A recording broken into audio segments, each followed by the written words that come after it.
আজকের এই মহতী আয়োজনে আমাকে আমন্ত্রণ জানাবার জন্যে আল জিলানি ইন্টারন্যাশনাল স্কুলের সকল শিক্ষক কর্মকর্তা এবং যারা এই স্কুলের সঙ্গে যুক্ত আছেন সকলকে অনেক অনেক কৃতজ্ঞতা এবং ধন্যবাদ জানাই। শাহনুর ভাই আমার অনেক দিনের পরিচিত একজন মানুষ, খুব ভালো মানুষ, সৎ মানুষ। চেহারা দেখলে বোঝা যায় খুব নুরানি চেহারা।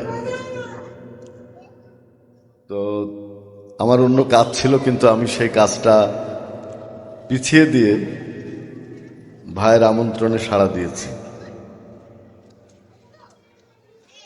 যে কোনো স্কুলে গেলে শিশু কিশোর যারা, ওদের প্রাণ চাঞ্চল্য আমাকে খুব মুগ্ধ করে। ওরা দৌড়াদৌড়ি করে, আমরাও ছোটবেলায় এরকমই ছিলাম। যেসব শিশুরা স্থবির বসে থাকে তারা কিন্তু হবে না, ওদের প্রাণ চাঞ্চল্য থাকতে হবে, দৌড়াদৌড়ি করবে, খেলবে, এর মধ্যে দিয়ে ওদেরকে শিক্ষা দিতে হবে। এবং আমাদের এই জাতি, বাঙালি জাতি, আমরা অনেক সময় আমাদের অনেক দোষ আছে। এই যে একটু আগে একজন বক্তা বললেন আমরা অকৃতজ্ঞ, কিন্তু সবসময় কিন্তু অকৃতজ্ঞ না। জাতি হিসাবে আমরা একটা মিশ্র জাতি, সংকর জাতি। আমাদের একটা ইনক্লুসিভ সোসাইটি, হিন্দু, মুসলিম, বৌদ্ধ, খ্রিস্টান, নৃগোষ্ঠী সবাই মিলেই তো বাংলাদেশ। আর এক এক গোষ্ঠীর চরিত্র এক এক রকম। আপনার একরকম হবে, আর একজনের হবে, মুসলমানের একরকম, হিন্দুর একরকম, খ্রিস্টানের একরকম, বৌদ্ধদের একরকম, আদিবাসীদের একরকম। তো এদের মধ্যে দিয়ে একটা ঐক্য তৈরি করাই হচ্ছে আমাদের রাষ্ট্রের কাজ, সবাইকে সমান দৃষ্টিতে দেখা। একটা স্কুলেরও কিন্তু তাই, গরিব হোক, বড়লোক হোক, যে শ্রেণী পেশা ধর্মের হোক, সবাইকে, সব শিশু কিশোরদেরকে এক দৃষ্টিতে দেখে তাদেরকে লালন করা, তাদের জ্ঞান অর্জনের পথ সুগম করে দেওয়া এবং তাদেরকে মানুষ হিসাবে গড়ে তোলার প্রেরণা দেওয়া। একটা শিশু কিন্তু শিশু অবস্থায় যা শেখে, মানে আমাদের বয়সে কিন্তু আর শিখতে কষ্ট হয়, মনে রাখা কিন্তু খুব কঠিন। মানে 10 বার পড়লেও মুখস্থ হবে না। কিন্তু আমি লক্ষ্য করেছি যে আমি যখন ক্লাস 8-9-এ পড়তাম, যা আমি পড়তাম সেটা মুখস্থ হয়ে যেত। এমনকি আমি অঙ্ক মুখস্থ করে পরীক্ষা দিয়েছি। আমি অঙ্ক অত ভালো পারতাম না, পাটিগণিত। সারা ধরুন 10টা-20টা অঙ্ক মুখস্থই থাকতো, সাথে সাথে লিখে ফেলতাম। তো মুখস্থ শক্তি এবং অর্জনের শক্তিটা তারুণ্যে থাকে বেশি। সুতরাং ছোটবেলা থেকে যদি আমরা স্কুলে গ্রোন আপটা ভালো করতে পারি, তাদেরকে যদি খুব ভালো করে শিক্ষাটা দিতে পারি, তাহলে কিন্তু তারা বড় হয়ে অনেক বড় মানুষ হবে। আপনারা ডাক্তার এস.এম. লুৎফর রহমানের, ডাক্তার লুৎফর রহমান, তার 3টা বই আছে, উন্নত জীবন, মহৎ জীবন, আর একটা কি শানুর ভাই আমার মনে পড়ছে না, উন্নত জীবন, মহৎ জীবন, শ্রেষ্ঠ জীবন, এরকম 3টা বই। এই 3টা বই সবার পড়া উচিত, যে বড় মানুষ হতে গেলে কি করতে হয়। ওই বইয়ের মধ্যে ছিল যে কেউ ঋণ করবেন না। একজন ঋণগ্রস্ত মানুষ কিন্তু মাথা উঁচু করে দাঁড়াতে পারে না। এবং আপনি যার কাছ থেকে ঋণ করবেন, যদি শোধ না করতে পারেন, আপনি সারা জীবন তার কাছে ছোট হয়ে থাকবেন। সেজন্যে আমি ছোটবেলা থেকে ঋণ করি নাই ধরতে গেলে, 2-1 বার খুব বিপদে পড়ে করতে হচ্ছে, সাথে সাথে শোধ করার জন্য ব্যাকুল থাকতাম। সুতরাং আমি ঋণই না কারো কাছে। এটা একটা বড় শিক্ষা। কিন্তু এনজিও কি শিক্ষা দেয়? আপনার এনজিওরা শিক্ষা দেয় ঋণ করা হলো আপনার অধিকার, আপনি ঋণ করবেন। আর ভারতবর্ষের যে সংস্কৃত শ্লোক, সেখানে আছে ঋণং ধৃতং পিবেন, ঋণ করে হলেও ঘি খাও, শোধ করার চিন্তা করতে হবে না। এই শিক্ষাটা কিন্তু ভালো শিক্ষা না। এনজিওরা শিক্ষা দিচ্ছে আপনি ঋণ করেন, ক্ষুদ্র ঋণ নেন, নিয়ে আপনি সেটাকে ডেভেলপ করেন, করে আপনি সেখানে সলভেন্ট হন। কিন্তু একটা ঋণের জালের মধ্যে কিন্তু আপনাকে বেঁধে ফেলবে। আপনি তখন ওর মধ্যে ঋণগ্রস্ত হয়ে থাকতে হবে আপনাকে। একটা দরিদ্র মানুষ যদি ঋণ নেয় 1000 টাকা, তাকে ওখানে 200 টাকা দিতে হয়। দেওয়ার পরে সে 800 টাকাতে কী করবে? সে 5000 টাকাতে কী করবে? কিছু করা যায় না এই সমাজে। সুতরাং সে ঋণগ্রস্ত হয়ে একটা অসহায় অবস্থার মধ্যে ঢুকে পড়ে। এর মধ্যে যে 2-1 জন সার্ভাইভ করে না তা না, কিন্তু অধিকাংশ লোকই মানে একটা বেদনার মধ্যে ঢুকে যায়। সুতরাং আমি মনে করি যে শিশুকাল থেকে আমাদের শিক্ষা দিতে হবে যে তুমি নিজে স্বাবলম্বী হও। তুমি যদি কার কাছ থেকে ঋণও করো, তুমি যেন তাকে শোধ করতে পারো। তুমি কর্মক্ষম হও, নিজেকে শক্তিশালী করো। আল্লামা ইকবালের একটা অসাধারণ কবিতা আছে, সেই কবিতাটা যদি আপনারা শিশুরা আমরা যদি শিক্ষা দিই তাদেরকে, তাহলে কিন্তু আপনি বুঝবেন যে কিভাবে বড় হতে হয়।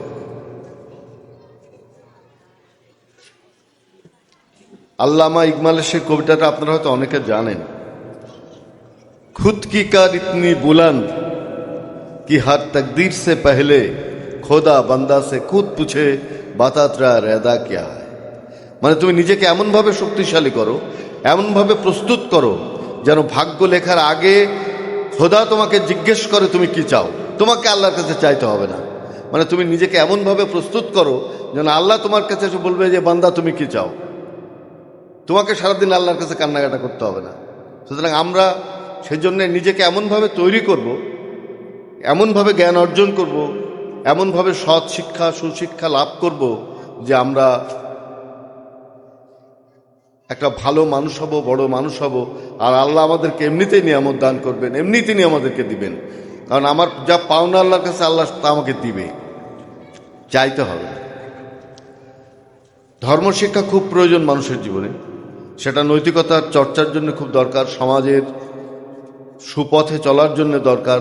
পাশাপাশি সারা বিশ্বের যে আন্তর্জাতিক যে জ্ঞান, বিজ্ঞানের যে জ্ঞান, সেটিও কিন্তু আপনাকে অবশ্যম্ভাবী রূপে চর্চা করতে হবে।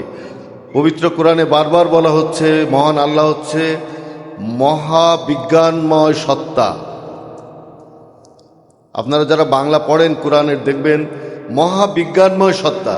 পুরো বিশ্বটাই কিন্তু, সারা ব্রহ্মাণ্ড কিন্তু বিজ্ঞান, এবং এই বিজ্ঞানের মূল নিয়ন্ত্রক শক্তি হচ্ছে আল্লাহ, মহান আল্লাহ। আল্লাহ পৃথিবীর মানুষকে সামান্যতম বিজ্ঞানের চর্চা করার সুযোগ দিয়েছে, খুব বেশি মানুষ জানে না।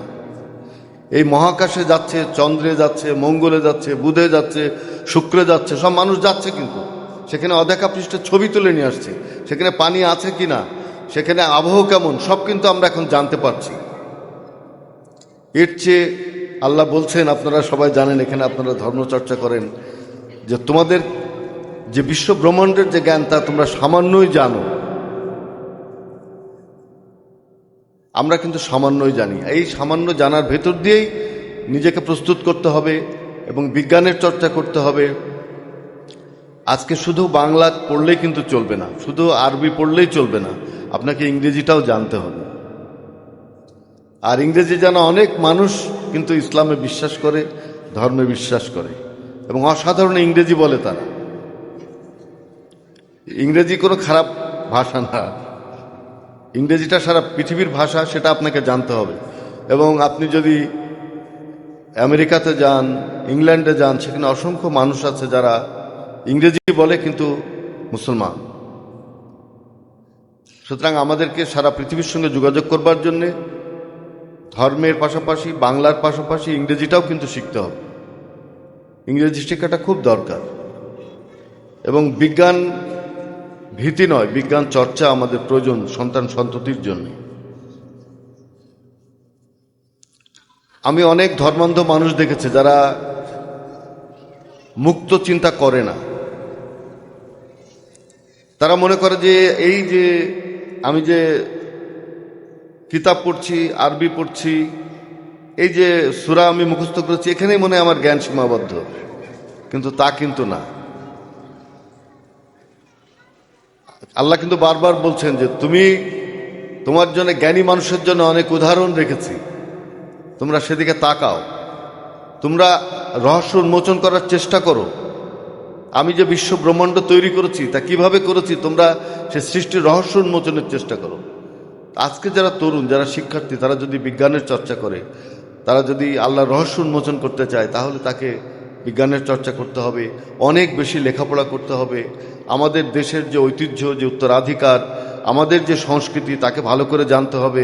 আমাদের অনেক বড় বড় কবি, সাহিত্যিক, শিল্পী আছে, তাদের জীবনীকে পড়তে হবে। আপনারা যারা বিষাদ সিন্ধু পড়েছেন, আমরা ছোটবেলায় পড়তাম, তার লেখক হচ্ছে মীর মুশাররফ হোসেন। এই বইটা কিন্তু সবার পড়া উচিত। এত অসাধারণ একটা বই আমাদের বাংলা ভাষায় আমরা কিন্তু জানিও না, আমরা কেউ পড়িও না। মাইকেল মধুসূদন দত্ত, তিনি তো হিন্দু থেকে খ্রিস্টান হয়েছিলেন, তিনি বলছেন যে আমি তো মেঘনাদবধ মহাকাব্য লিখেছি, কিন্তু মুসলমান কোনো কবি সাহিত্যিক যদি কারবালার ট্র্যাজেডি নিয়ে, কারবালার প্রান্তর নিয়ে, সেই যুদ্ধক্ষেত্রে ট্র্যাজেডি নিয়ে যদি কোনো মহাকাব্য লেখে, তাহলে সেটাও একটা শ্রেষ্ঠ মহাকাব্য হতে পারে। তো মীর মোশাররফ হোসেন কিন্তু কারবালার প্রান্তর নিয়ে বিষাদ সিন্ধুটা লিখেছিলেন। সেটা আমাদের পড়া দরকার, এবং আমাদের শিশুরা যখন বড় হবে, ক্লাস 8, 9, 10-এ, তাদেরকে বইটা পড়তে দিতে হবে। যে ইসলামের ইতিহাসটা দেখো, কত করুণ, কত ট্র্যাজেডি, কত মানুষ রক্ত দিয়েছে, এবং কি শৌর্য বীর্যে ভরা ইসলামের ইতিহাস, তাই না? এবং আমরা বাংলাদেশে যারা মুসলমান ধর্মে, ইসলাম ধর্মে বিশ্বাস করি, আমাদের লেখাপড়া আরও বেশি করতে হবে। কারণ আমরা দেশটা উন্নয়নশীল একটা দেশ। আমাদের অর্থ উপার্জনের জন্যে, ভাগ্য পরিবর্তনের জন্যে আমাদের অনেক বেশি জানতে হবে, অনেক বেশি পড়াশুনো করতে হবে, শিল্প সাহিত্য সম্পর্কে জানতে হবে। আপনারা জানেন যে ফ্রান্সে একটা স্কুলে তারা কি করে জানেন? যে অঙ্ক, ইংরেজি, অন্যান্য পাশাপাশি লিটারেচার, সাহিত্য, প্রতি সপ্তাহে একটা করে ভালো বই, ওই বাচ্চাদের উপযোগী বই দেওয়া হয়। তারা বাসায় পড়ে তারা ওই বই সম্পর্কে লেখে, একটা প্যারাগ্রাফ লিখে নিয়ে আসে যে আমি এই বই পড়ে এটাই বুঝেছি, সেটা দেওয়া হয়। ওটা তাদের মার্কস হিসাবে যোগ হয়। সুতরাং ফ্রান্সের একটা ছেলে যখন আপনি কোনো লেখক কবি সম্পর্কে জিজ্ঞেস করবেন, সে কিন্তু বলে দিতে পারবে, একটা মোটামুটি ধারণা তার থাকে। কিন্তু আমাদের দেশে কোনো ছেলেমেয়েরা তার দেশের কবি, শিল্পী, সাহিত্যিকদের অত চেনে না। চেনাতে হবে। আমাদের দেশের বড় মানুষ যারা, তাদেরকে এই ছেলে মেয়েদের সামনে তুলে ধরতে হবে, তাই না? কবি সৈয়দ আলী হাসান, ফররুখ আহমেদ, আল মাহমুদ, শামসুর রহমান, এদের পরিচয় করিয়ে দিতে হবে যে তোমার দেশের এরা কবি, তোমার দেশের বিজ্ঞানী কারা, তাদেরকে চেনাতে হবে, তাই না? তাহলে এরা মনে করবে আমিও ওই রকম মানুষ হব, বড় মানুষ হব। বড় মানুষ মানে আমাদের দেশে কাকে অনুসরণ করবে, এরকম বড় মানুষ খুঁজে পাওয়া যাচ্ছে না যে আমার দেশে এরকম আমি হব। একটা বড় মানুষের দিকে লক্ষ্য রেখে যাবে। যেমন নজরুল ইসলাম হতে চেয়েছিলেন রবীন্দ্রনাথের চেয়ে বড়, তো বড় না হলেও কাছাকাছি তো গেছেন। তো একটা অনুকরণীয় মানুষ আমাদের সমাজে নেই। আমরা সবার খুঁত ধরি, ও খারাপ, খুব খারাপ লোক, তার ভালো গুণটা আমরা দেখি না। তো একটা মানুষের যদি আপনি ভালো গুণ না দেখেন, তাহলে সে ভালো হবে না, তাই না? সুতরাং আমাদের যে এই স্কুলগুলো হচ্ছে আমাদের জাতি গঠনের মূল জায়গা, যেটা আপনারা করছেন আমাদের এই আল জিলানী ইন্টারন্যাশনাল।